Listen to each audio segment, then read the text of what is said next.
Teacher Jane. So now, we're going to tackle on how to do the ratio. You will learn how to define and illustrate the meaning of ratio using concrete or pictorial models. Let's begin! Let's have our first example. I bought 3 apples and 6 mangoes for my milkshake. Now, the question is, what is the ratio of apples to mangoes? But wait, what is ratio? Well, ratio is a way of comparing two or more quantities. Here, we are asked to get the ratio or compare the quantity or number of apples to mangoes. We have 3 ways in writing a ratio. The first one is the word form, which is A is to B here.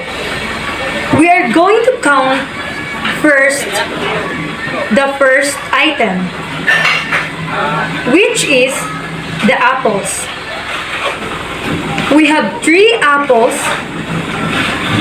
Let's write 3 is to the second item is tomato. We have 6 mangoes. That makes 3 is to 6. Wonderful.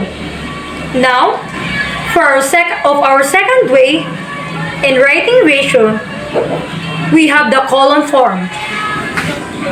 Here, instead of writing the word, we are going to replace it by the column symbol. That makes 3 column 6, but still read as 3 is to 6.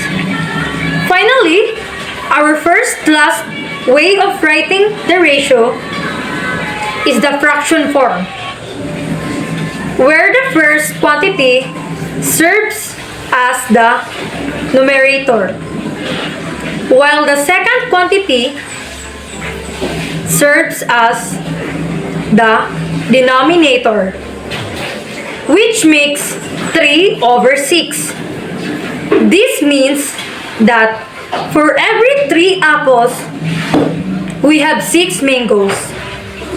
Remember, ratio is a comparison of 2 or more quantities.